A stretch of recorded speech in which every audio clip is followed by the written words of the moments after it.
कडे बातमी आहे वर्ध्यातून। वर्धा जिल्ह्यातील विज्ञान प्रदर्शनामध्ये उत्कृष्ट कामगिरी करणाऱ्या 46 गुणवंत विद्यार्थ्यांनी थेट इस्रोच्या बंगळुरू येथील केंद्राला भेट देत अवकाश संशोधनाची प्रत्यक्ष माहिती घेतली। विज्ञानातील नवकल्पना, रॉकेट प्रक्षेपण तंत्रज्ञान तसंच उपग्रह निर्मिती प्रक्रिया याविषयी विद्यार्थ्यांनी तज्ज्ञांकडून मार्गदर्शन घेतलं। दौरा पूर्ण करून हे सर्व विद्यार्थी नागपूर येथे परतलेत। ग्रामीण भागातील विद्यार्थ्यांमध्ये विज्ञानाची आवड निर्माण व्हावी आणि त्यांच्या सुप्त गुणांना योग्य दिशा मिळावी या उद्देशाने वर्धा जिल्ह्याचे पालकमंत्री डॉक्टर पंकज भोयर यांनी हा पुढाकार घेतला होता। या संदर्भात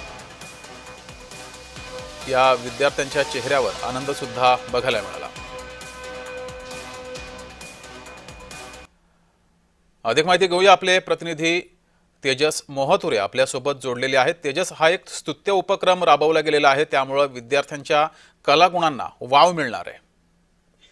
नक्कीच वर्धा जिल्ह्यातील ग्रामीण भागातील संपूर्ण हे विद्यार्थी आहेत त्याच्यावर आणि एकूणच जर बघितलं असेल त्यांच्या सुप्त गुणाला वाव मिळावा यासाठी हा एक प्रयत्न जे आहेत पालकमंत्री वर्धाचे पंकज भोयर यांनी केलेला आहे। ते 46 जे विद्यार्थी ते पहिल्यांदा जे त्यांनी विमानात प्रवास केला आणि बँगलोर येथे आलेत, कारण की यासाठी बँगलोर शहर सुद्धा नवीन होतं आणि हे संपूर्ण जे आहेत विद्यार्थी आहेत त्यांनी इस्रो येथे भेट दिली आणि वेगवेगळे जे आहेत विज्ञानासंदर्भातली नवकल्पना त्यांनी माहिती घेतली। प्रक्षेपण असेल त्यासोबत जर असेल तर वेगवेगळ्या माहिती आहेत ते अनुक्रमाने माहिती घेतली आणि या संदर्भात जर बघितलं असेल तर या संपूर्ण विद्यार्थी जे आहेत ते जेव्हा नागपूर येथे परतले ते त्यांच्या चेहऱ्यावर जो विस्मित हास्य तो दिसून येतो। एकूणच जर बघितलं असेल तर यांच्याबद्दल विज्ञानाची आवड निर्माण व्हावी यासोबत जर बघितलं असेल तर येणाऱ्या भविष्यात हे विद्यार्थ्यांनी जे आहेत त्यांनी पेटंट निर्माण कसं करता यावं याचाच जो एक प्रयत्न याचे पंकज भोयर यांनी केलेला आहे। यातील जे 4 विद्यार्थी आहेत ते एकूणच जे आहे ते 4 जे विद्यार्थी नासा येथे जाणार त्यासाठी जे आहेत ते मुख्यमंत्री विज्ञानवारी यांच्या योजनेतून जाणार असल्याची माहिती सुद्धा समोर येते। त्यामुळे